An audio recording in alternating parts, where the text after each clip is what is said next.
여호와 라파, 치료하시는 하나님이라는 제목으로 하나님의 말씀 함께 나누겠습니다. 이집트를 탈출한 이스라엘 백성들이 처음 도착한 곳이 수르 광야였습니다. 그들은 3일 동안 대략 70km가 넘는 길을 걸었습니다. 뜨겁고 건조하며 위험한 길에서 이스라엘 백성들에게 가장 절실했던 것은 물이었습니다. 물이 없는 사막을 70km나 걸었으니 얼마나 갈증이 심했을까요? 드디어 3일 만에 도착한 곳에는 물이 있었습니다. 타는 목마름에 시달리던 사람들은 앞을 다투어서 물을 보고 달려갔습니다. 허겁지겁 손을 바가지 모양으로 만들어서 물을 퍼서 마셨습니다. 심한 갈증에 허덕이다가 물을 마시면 표정이 시원해집니다. 아, 이제 살았구나 하는 얼굴이 되죠. 그런데 정반대로 물을 마신 백성들 얼굴이 일그러집니다. 물을 마시다가 뱉기까지 합니다.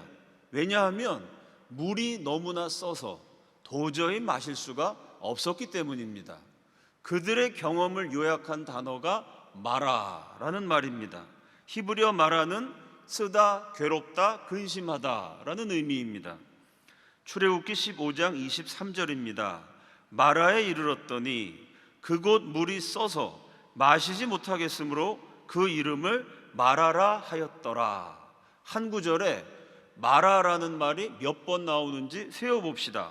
마라에 이르렀더니 한 번, 물이 써서 쓰다는 말이 마라이니까 두 번, 그곳 이름을 마라라 하였더라. 지명을 마라로 붙였으니 세 번입니다. 히브리어로 읽으면 마라 마라 마라. 한국말로 번역하면 쓰다 쓰다 또 쓰다, 혹은 괴롭다 괴롭다 또 괴롭다.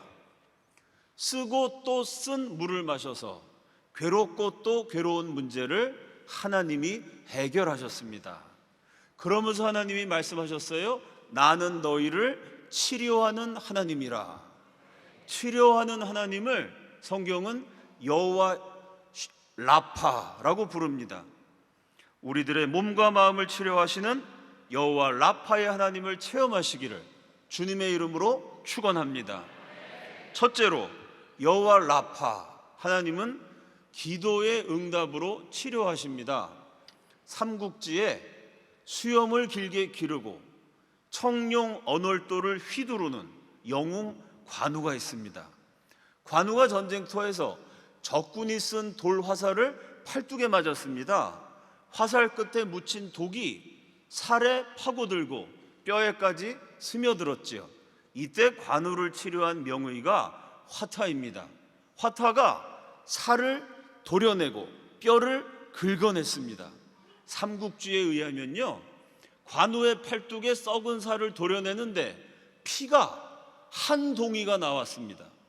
뼈를 긁어내는데 사각사각 소리가 나니, 여러분, 사람의 하얀 뼈가 보이는데 그거를 소리가 나게 긁어내니 소름이 끼쳐서 사람들이 그만 쳐다보지 못하고 고개를 돌렸습니다. 그런데도 관우는요, 얼굴색 하나 변하지 않고 태연하게 앉아서 바둑을 뒀다고 합니다. 어렸을 때 이런 거 읽으면서 감탄을 했습니다. 야, 정말 멋있다. 관우도 대단하고 화타도 대단하다. 나이가 들면서 동심이 파괴가 됩니다. 요즘은 이런 생각이 들어요. 중국 사람들 진짜 허풍이 세구나. 이거 정말 완전히 굴하다. 아니, 팔에서 피가 한 동이가 나오면 과다출혈로 죽습니다. 뼈를 그렇게 긁어내면요, 기절을 하거나 발작을 하거나 경련을 일으켰을 겁니다. 그런데 눈빛 하나 흔들리지 않고 태연하게 바둑을 두었다. 정말 전설적인 허풍입니다. 중국에 화타가 있다면 우리 한국에는 허준이 있습니다. 작가 이은성이 쓴 소설과 배우 전광열이 주연한 대하 드라마에 허준이 스승 유이태를 해부하는 장면이 나옵니다. 자기 몸을 생체 실험의 도구로 제공한 스승, 눈물을 머금고 그 스승의 몸을 해부해 가면서 의술을 익힌 허준이 깊은 인상을 남겼습니다. 그런데 이 장면 역시 허준 박물관 관장이 직접 사실이 아니라 허구라고 밝힌 바 있습니다. 사실 여부에 대한 논란이 있긴 하지만 어쨌든 중국에는 화타가 있고 한국에는 허준이라는 명의가 있습니다. 그러면 성경에는 누가 있을까요? 병을 치료한 실적으로 보면 성경 1등, 만병통치의 기록입니다. 온갖 병을 가진 온갖 사람들을 다 고쳤다는 이야기가 성경에 실려 있습니다. 그런데 정작 성경에는요, 화타나 허준 같은 명의가 없습니다. 명의도 없는데 어떻게 병을 고쳤을까요? 명의는 없지만 대신에 명처방이 있습니다. 3일 동안 물을 마시지 못하다가 타는 목마름에 헤매이다가 겨우 마신 물이 너무 써서 삼킬 수가 없습니다. 이스라엘 백성들이 모세를 원망했지요. 원망하고 분노한 사람이 한 명, 두 명이 아니고요, 거대한 무리요, 수많은 군중입니다. 그 많은 사람들에게 시달렸으니 모세가 얼마나 힘들었겠어요. 고통스러웠던 모세가 찾아낸 해결 방법, 출애굽기 15장 25절 앞부분입니다. 다 함께 읽습니다. 시작. 여기에 쓰인 부르짖었다는 말이요, 필사적이고 결사적으로 있는 힘을 다해서 비명을 지르듯이 부르짖어서 기도했다는 의미입니다. 많은 군중에게 시달렸는데 그래도 문제가 해결되지 않으면 군중이 폭도로 변할 수 있습니다. 원망이 폭력으로 바뀔 수도 있어요. 그 모든 원망과 폭력이 지도자인 모세를 겨냥하고 있습니다. 잘못하면 모세가 죽을 판입니다.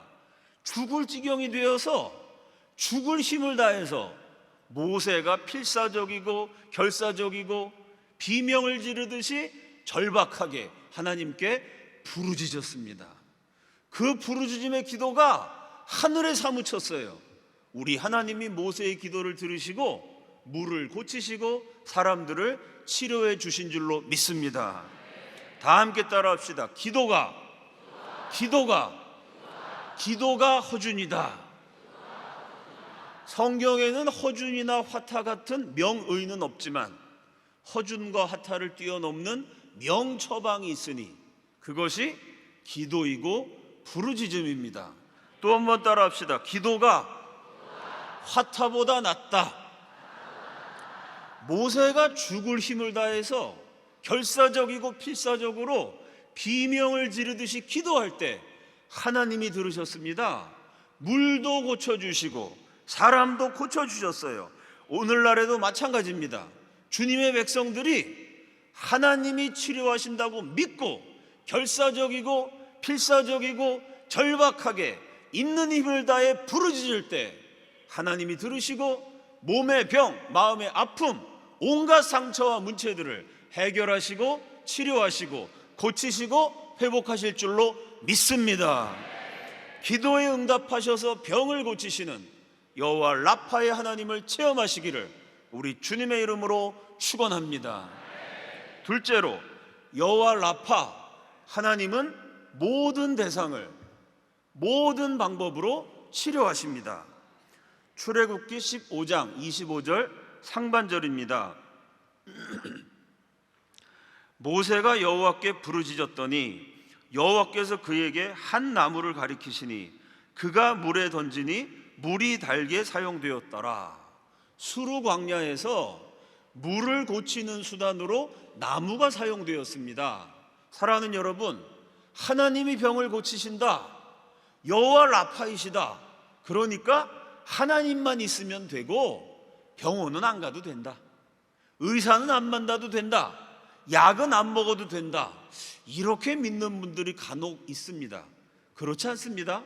성경에 보면요, 여호와 라파, 내가 너희를 치유려 하는 하나님이라 라는 구절이 나온 출애굽기 15장에 하나님이 나무를 사용하셨습니다. 나무라는 도구를 사용하셨어요. 하나님이 모세에게 한 나무를 가르치셨습니다.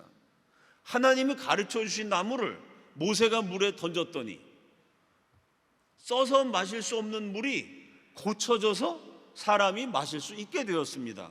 그 나무가 일종의 독을 빨아들이는 해독 작용을 한 것으로 추측할 수 있습니다. 열왕기하 4장에 보면 예언자 학교의 학생들이 들판에서 야생 호박을 발견합니다. 그 호박을 따다가 국을 끓여서 선지자 학교 생도들에게 급식을 나눠주려고 그랬어요. 먹기 전에 맛을 보고 깜짝 놀라서 소리칩니다. 소세, 죽음의 독이 있나이다. 야생 호박에 치명적인 식중독을 일으키는 그런 성분이 들어있었던 모양입니다. 그때 엘리사가 밀가루를 사용하죠. 밀가루를 퍼서 국에 넣었더니 사람이 마실 수 있는 안전한 음식, 국이 되었습니다. 열왕기하 20장에서 히스기야 왕이 악성 종기로 죽는다는 판정을 받았습니다. 그래도 왕이 포기하지 않고 하나님께 나갔어요. 눈물을 흘리고 통곡을 하면서 간절하게 기도합니다. 하나님이 기도를 들으셔서 선지자 이사야를 보내십니다. 사람을 보내셨는데 이사야가 무화과 반죽을 가지고 갔죠. 히스기야 왕의 악성 종기 환부에 무화과 반죽을 발랐습니다. 그랬더니 그 무화과가 독소를 빨아들이는 그런 작용을 한다 그럽니다. 악성 종기가 기적적으로 치료가 됐습니다. 출애굽기에서는 나무를 이용해서 물을 고치고, 엘리사는 밀가루를 사용해서 음식, 국을 고치고, 열왕기하에서는 무화과 반죽을 이용해서 사람을 고쳤습니다. 다양한 도구를 활용한 치료의 사례인데요, 아무 도구를 사용하지 않았던 경우도 있죠. 만군의 여호와라는 단어가 처음 나오는 한나의 경우, 아이를 낳지 못했는데 오로지 기도함으로 기도가 응답돼서 사무엘을 낳고 세 아들과 두 딸을 더 낳았습니다. 이렇게 다양한 대상들이 다양한 방법으로 치료가 되었습니다. 이 다양한 현상들을 한마디로 요약한 단어, 바로 그것이 라파입니다. 히브리어 라파에는 여러 가지 뜻이 있습니다. 병을 고치다, 상처를 꿰매다, 문제를 해결하다, 물건을 수리하다, 회복하다. 몸이 아픈 병을 고치는 것도 라파, 마음이 찢어진 상처를 꿰매는 것도 라파, 사람에게 꼭 필요한 물을 고치고 음식을 해독시키는 것도 라파, 망가진 물건을 수리하고 깨어진 가정을 회복하는 것도 라파입니다. 라파가 실제로 이루어진 현장에는 나무, 밀가루, 무화과 반죽과 같은 다양한 수단들이 활용되었습니다. 바로 이 단어를 사용해서 하나님이 명함을 만드셨습니다. 하나님이 사람에게 건네주신 명함, 하나님이 사람들에게 스스로를 알려주신 명함에는요, 여호와 라파, 치료하시는 하나님, 하나님의 이름이 적혀 있습니다. 사랑하는 여러분, 우리 하나님은 몸의 병도 고치시고 마음의 아픔도 고치십니다. 망가진 가정도 회복하시고 분열된 나라도 회복하십니다. 경제 문제, 돈 문제도 해결하시고요, 인간관계의 분쟁도 해결하십니다. 의사와 기술과 약품도 사용하시고 날씨와 자연과 환경도 사용하시며 온갖 사람들을, 온갖 물건들을 마음껏 사용하십니다. 이것저것 이 사람 저 사람 다 사용해도 안 될 때 하나님은 기적을 사용하시는 줄로 믿습니다. 모든 것을 사용하셔서 모든 병을 고치시고 모든 아픔을 해결하시며 모든 문제를 극복하시고 모든 것을 회복하십니다. 그래서 신앙인은요, 아파도 하나님이요, 건강해도 하나님입니다. 살아도 하나님이요, 죽어도 하나님입니다. 만물의 주인이시고 만인의 주인이신 하나님이 만인을 사용하시고 만물을 사용하셔서 저와 여러분의 모든 문제, 모든 아픔, 모든 상처, 모든 질병을 고치시고 치료하시며 회복하시는 줄로 믿습니다. 인간의 생사화복을 주관하시는 하나님을 믿고 의지하며 여호와 라파의 하나님과 동행하시기를 주님의 이름으로 축원합니다. 셋째로 여호와 라파, 치료의 조건은 순종입니다. 출애굽기 15장 26절 하반절입니다. 내가 애굽 사람에게 내린 모든 질병 중 하나도 너희에게 내리지 아니하리니 나는 너희를 치료하는 여호와임이라. 하나님이요, 애굽 사람에게 내린 모든 질병들 가운데 하나도 하나님을 믿는 택한 백성들에게는 내리지 않겠다고 약속하셨습니다. 그런데 이 약속이요, 저절로 이루어지는 것이 아닙니다. 이 약속의 축복을 무조건 받을 수 있는 것도 아닙니다. 약속이 실현되기 위한 조건이 있어요. 그 조건은 사람이 충족시켜야 됩니다. 하나님이 말씀하신 치료의 조건, 출애굽기 15장 26절 상반절입니다. 다 함께 읽습니다. 시작.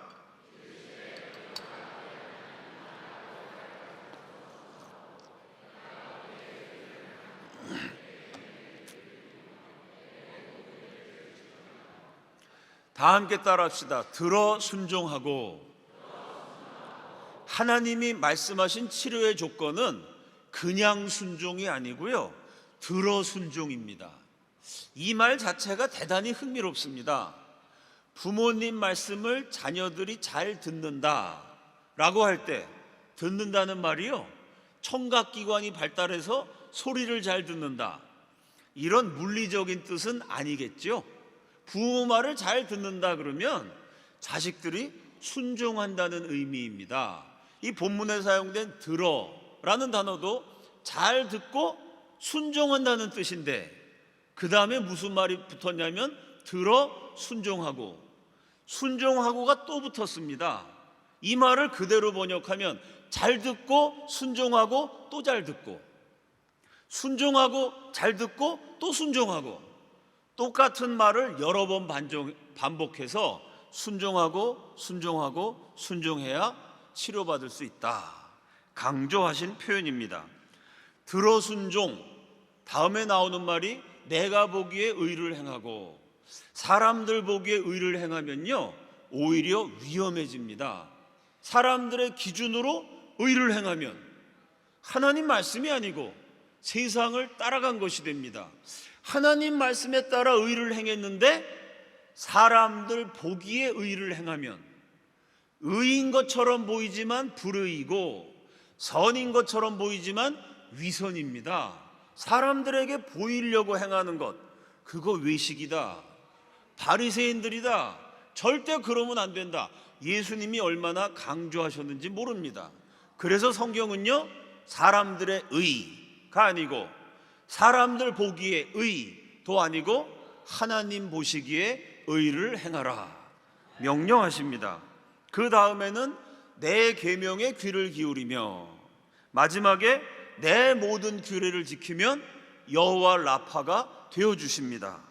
치료의 조건을 정리해 봅시다. 첫째, 들어 순종. 둘째, 하나님 보시기에 의를 행함. 셋째, 하나님 말씀에 귀를 기울임. 넷째, 하나님의 모든 규례를 지킴. 사랑하는 여러분, 치료의 조건이 몇 가지입니까? 엄밀하게 따지면 네 가지인 것 같은데 내용을 읽어보니까 사실은 한 가지입니다. 들어 순종하라, 나 보기에 의를 행하라, 말씀에 귀를 기울이라, 규례를 지키라. 결국 똑같은 얘기죠. 하나님 말씀대로 실천하라는 명령, 순종하라는 말씀입니다. 똑같은 말인데 다양한 단어를 사용해서 표현을 바꾸어가며 거듭 반복해서 성경이 순종 강조합니다. 출애굽기 15장은 40여 년에 걸친 광야 생활의 첫 번째 장면, 이집트를 탈출하고 처음 도착한 수르 광야, 처음으로 주신 말씀입니다. 40년 세월이 흘러갔어요. 광야 생활의 마지막 시간이 다가왔습니다. 이제 광야를 떠나 적과 꿀이 흐르는 땅으로 들어가게 됩니다. 40년의 첫자락에 주신 말씀이 순종하면 치료한다. 마지막 순간에 주신 말씀, 신명기 7장 12절입니다. 너희가 이 모든 법도를 듣고 지켜 행하면 네 하나님 여호와께서 네 조상들에게 맹세하신 언약을 지켜 네게 인애를 베푸실 것이라. 듣고 지켜 행하라. 다시 말해서 순종하라. 마지막에도 강조하셨습니다. 순종하면 축복을 주시는데 그 축복이 무엇일까요? 신명기 7장 15절 다 함께 읽습니다. 시작.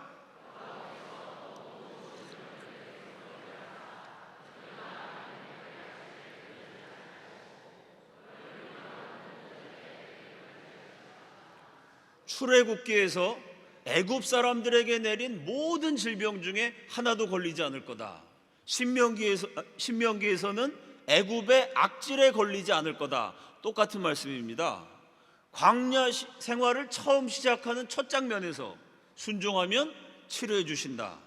마지막 장면에서 순종하면 치료해 주신다. 똑같은 말씀이 역시 반복되어 있습니다. 사랑하는 여러분, 하나님은 하늘에 계시고요, 사람은 땅에 있습니다. 땅에 발을 딛고 사는 사람이, 땅 속에서 지지고 볶고 우여곡절을 겪으면서 땅의 길을 걸어가는 인간이 땅에 속한 인생이요, 하늘에 속한 생사화복을 주관할 수는 없습니다. 내가 태어나는 걸 주관했나요? 나는 남자로 태어나야지. 어디가 좋을까? 한국이 마음에 드는데? 내가 계획하고 내가 주관해서 태어난 사람 없습니다. 살 만큼 살았으니까 이때쯤 죽었으면 좋겠다. 내가 계획 세워서 저 세상 가는 사람도 없습니다. 심심한데 병이나 걸릴까? 앓을 만큼 앓았으니까 이제 자리를 털고 일어나야지. 병 걸리고 낫는 것도요, 사람 맘대로 되는 게 아닙니다. 우리는 땅에서 사는 것이고 인간의 생사화복은 하늘에서 하나님이 주관하십니다. 그래서 하늘에 계신 하나님이 말씀할 때 땅에 있는 사람은 들어야 합니다. 땅을 걸어가는 인생이 하늘에서 주신 말씀에 순종할 때 하나님의 뜻이 하늘에서 이루어진 것처럼 땅에서도 이루어집니다. 오직 하나님 말씀에 순종하여서 건강과 형통의 축복을 받으시기를 예수 그리스도 이름으로 축원합니다. 제가 지난주 수요일에 주일 설교 원고를 작성해서 담당자들에게 보냈습니다. 그 원고에 근거해서 토요일에 주일 예배 때 띄워드릴 PPT가 작성이 됐습니다. 원고도 작성을 했고 PPT도 만들었으니 주일날 그대로 설교하면 됩니다. 그런데 토요일 저녁에 자꾸 제 머릿속에 원고에 안 쓴 내용이 생각이 나는 거예요. 암 환자, 암 환자, 암 환자. 이상하게 암 환자 얘기가 생각이 나서 제가 방송실에다가 전화를 걸었습니다. 설교 원고를 바꿀 테니까 지금 만들어 놓은 PPT 마지막 장면은 내일 예배 시간에 올리면 안 됩니다. 설교 원고를 바꿔서 제 마음에 자꾸 생각이 났던 암 환자 이야기를 넣었습니다. 항암 치료 못함, 수술 불가능, 갑자기 암 선고를 받은 이야기. 제가 그 얘기를 지난 주일 예배 때 그대로 설교를 했어요. 예배를 마친 다음에 우리 교회 출석한 지 2주 된 젊은 청년 자매가 찾아왔습니다. 병원에 갔다가 갑자기 덜컥 암이라는 선고를 받았다는 겁니다. 병원에서 뭐라 그랬냐면 항암 치료 못함, 수술 불가능. 그 전날 저녁에 제가 원고를 고쳤는데 그 내용과 똑같은 자매가 찾아왔어요. 제가 그 자매를 위해서 기도해드리고 저녁 예배 때 성도들에게 사연을 소개했습니다. 이러이러한 세교가 있으니까 우리가 다 함께 기도합시다. 기억나시죠 여러분? 우리 성도들이 다 같이 오른손을 번쩍 들고 주야 하고 부르짖으면서 이제 참 젊은 청년 자매 치료해 주시도록 기도했습니다. 이번 주에 그 세교 자매의 친척분이 우리 사역자에게 보낸 카톡을 전달받았습니다. 금요일 진료를 수요일로 당겨서 오라는 연락을 받고 어제 2군데 진료를 보았습니다. 골반뼈 조직 검사상 암세포가 안 나와서 항암 치료도 수술도 계획을 잡아보자고 하셨다고 합니다. 처음 진료에서는 수술도 항암 치료도 안 된다고 하셨고, 조직 검사상에서 암세포가 안 나오더라도 치료 방향은 바뀌지 않는다라고 들었지만 치료의 방향을 완전히 바꿔주신 우리 하나님이십니다. 주님께서 우리 영주를 진짜 사랑하시나 봐요. 금난교회 성도들을 찐으로 사랑하시고 또 그 기도에 응답해 주시는 신실하신 우리 주님, 어제 또 저희 집은 눈물 바다가 되었습니다. 제가 딱 일주일 전 주일 저녁 예배 때 바로 이 자리에서 말씀을 드렸죠. 항암 치료 못함, 수술 불가능, 다 안 된다니 방법은 한 가지밖에 없습니다. 기적입니다. 기적을 주시도록 기도합시다. 제가 말씀드렸고 우리 성도들이 손을 번쩍 들고 간절하게 기도했습니다. 기도하고 4일 만에 불가능하다는 항암 치료를 실제로 받았습니다. 사람에게는 불가능이어도 하나님께는 가능한 줄로 믿습니다. 장영주 청년을 위해서 계속해서 기도해 주시기 바랍니다. 다음 주부터 우리 교회 전교인 수련회가 있습니다. 다 같이 나오셔서 여호와 라파의 하나님, 모든 병을 치료하시고 모든 아픔을 치료하시며 모든 문제를 해결하시고 모든 장벽을 뛰어넘게 하시는 그 하나님께 부르짖어 기도하셔야 합니다. 우리의 몸을 고치시고 우리의 마음을 고치시고 우리의 가정을 고치시고 우리의 자녀를 고치시고 우리의 사업을 고치시고 우리의 인간관계를 고치신 하나님, 모든 것을 고치시고 치료하시고 해결하시고 극복하게 하시는 그 여호와 라파의 하나님께 기도하시는, 부르짖으시는 금난의 성도들이 되시기를 우리 주님의 이름으로 축원합니다. 믿고 순종하며 부르짖음으로 여호와 라파의 하나님을 체험하는 금난교회 잊을 수 없는 여름이 되기를 주님의 이름으로 축원합니다. 다 함께 기도하시겠습니다. 여호와 라파의 하나님, 장영주 자매와 금난의 모든 성도들과 우리 성도들의 아픈 가족들을 고치시고 치료하시고 회복하여 주시옵소서. 주여 한번 외치시고 다 함께 통성으로 기도합니다. 주여